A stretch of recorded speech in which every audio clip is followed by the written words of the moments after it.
Before you buy any display glasses, stop for a second. Because these two devices give completely opposite experiences, even though brands love to make them sound the same. The VITURE Pro XR and the RayNeo Air 3S look like twins on a spec sheet. But the second the display appears, one of them feels premium and the other feels like a totally different category. You'll see exactly why in a second. And if you're interested in either of these smart glasses, I'll leave links to them in the description below.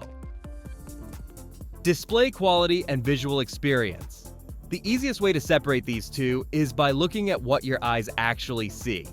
The VITURE Pro XR uses dual 1080 pi micro OLED displays that get bright enough to stay clear even when the lighting around you refuses to cooperate. That's partly because of the brightness itself and partly because of the electrochromic tinting. One button darkens the lenses so the virtual screen stands out instead of fighting with reflections or glare. And you should also know the virtual screen feels larger than their previous model, so everything from movies to text gets more presence without feeling stretched. The RayNeo Air 3S also give you a sharp 1080p micro OLED picture in each eye, and the color reproduction looks balanced and pleasant. In a dim room, they feel like you're watching on a clean floating monitor, and the perceived size can feel huge depending on the environment. The catch is that the image can fade around the top and corners depending on how the glasses sit on your face. I mean, indoors you don't notice it much, but in outdoors or in bright areas, the ambient light sneaks in from the sides and bottom, which makes focusing a bit harder. So yeah, they both look great, but they shine in totally different environments. Comfort, fit, weight, and long use feel. So comfort becomes obvious fast because these glasses sit on your face longer than you think. The VITURE Pro XR sits at around 77 grams and feels balanced once you pick the right nose pad. They include multiple options, and one lifts the display a little higher so the image lines up better for some people. But it's not the softest one though, so you end up deciding whether you want the perfect angle or the softer fit. And the arms don't bend and there's no tilt adjustment, so the position stays pretty fixed once you put them on. The RayNeo Air 3s feel lighter than their 78 grams suggest because of the squishy nose pads and flexible arms. They adjust themselves to your face more naturally, and you can even forget they're sitting there for a while. After about 15 minutes though, the warmth starts building around the temples. It's not painful, just noticeable enough that you start shifting them around. The VITURE doesn't warm up as quickly, but it also doesn't mold to different face shapes as easily. So RayNeo feels easier for shorter sessions, and VITURE feels more consistent once you settle into the right configuration. Controls, physical design, and everyday interactions. When you start actually using these glasses, the little controls and design choices end up mattering more than you expect. The VITURE Pro XR gives you a setup that feels thought through.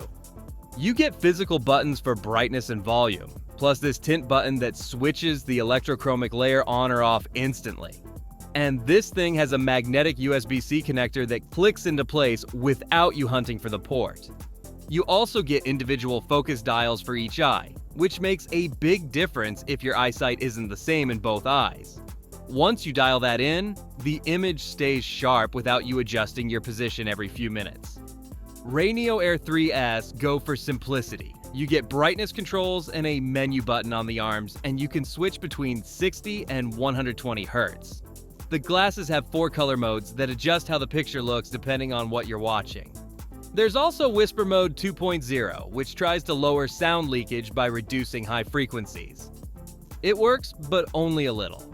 These aren't bone conduction speakers, so people around you still hear what you're watching in quiet rooms. The arms flex a bit and the buttons are easy to reach, so everything feels straightforward and quick to get used to. Both designs work, just in totally different ways.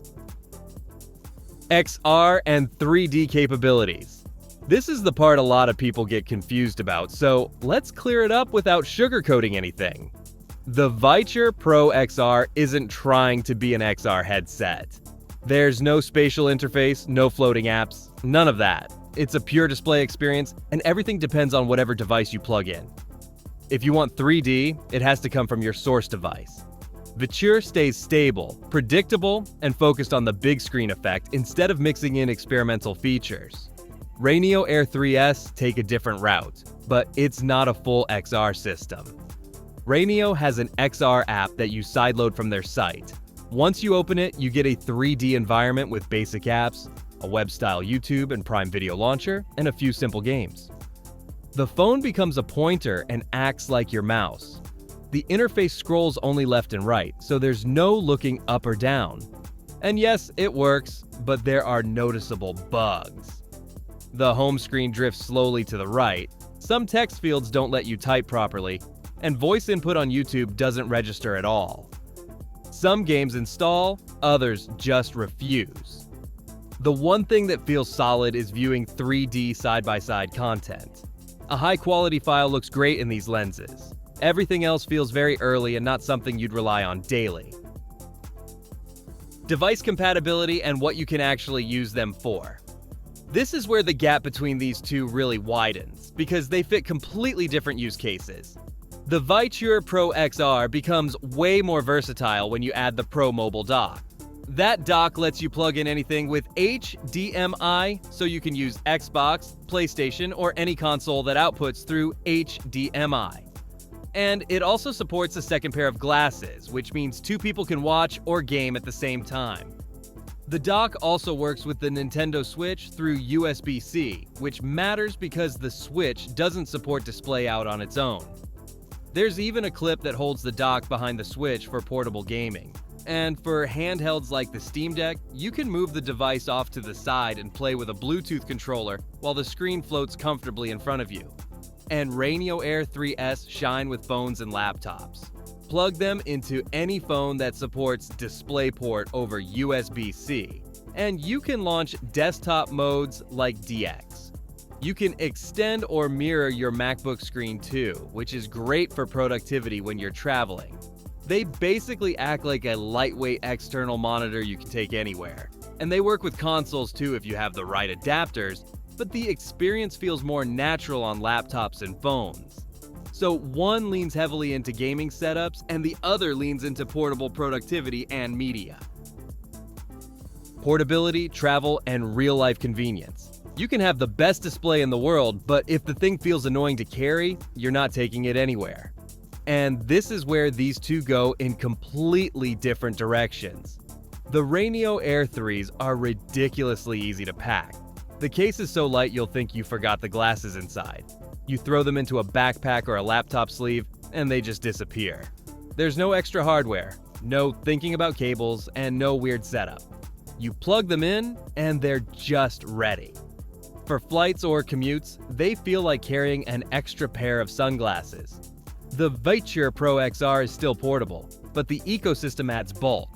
If you're using the Pro Mobile dock, that adds a battery, HDMI input, and extra functionality. And there's also the optional clip for the Nintendo Switch and the Bluetooth controller if you like using it with the Steam Deck. None of this stuff is heavy, but it's definitely not invisible in your bag.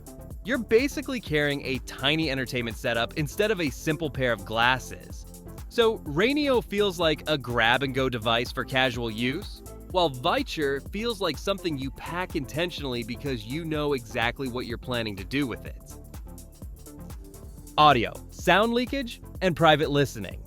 Audio is one of those things nobody talks about until they're sitting next to someone they don't want to annoy. The VITURE Pro XR's speakers sound clean and sit in a way that keeps audio close to your ears. They're not completely private, but you get a bit more control over how loud things feel in the room. And since the magnetic cable sits neatly on the side, you don't end up fighting the cord while you're trying to watch something.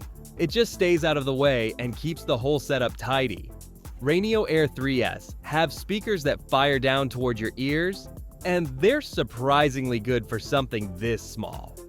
The only catch is they're not bone conduction, so if you're in a quiet environment, other people can hear what you're watching. Whisper Mode 2.0 helps a tiny bit by lowering high frequencies so it bleeds less, but it doesn't make the audio private.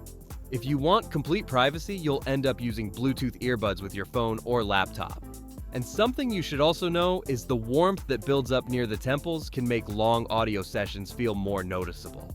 Both sound good, but neither is meant for total privacy unless you bring your own earbuds. Final verdict. So here's where everything comes together.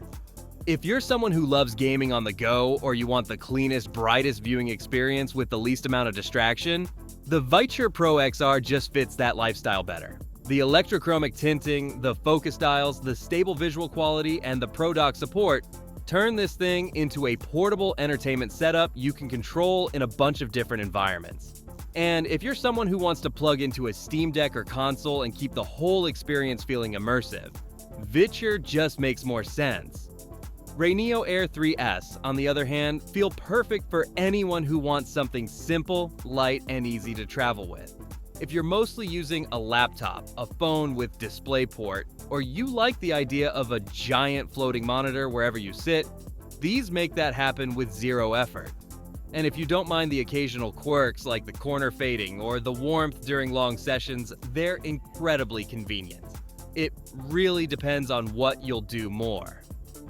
Gaming and brightness-driven tasks lean toward VITURE.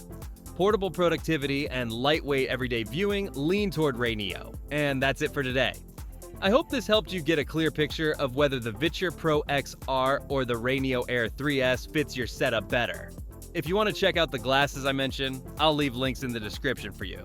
And if this breakdown helped even a little, hit that subscribe button and turn on notifications so you don't miss the next one. And if you like this one, YouTube thinks you'll probably enjoy the video that's on screen right now. Thanks for watching.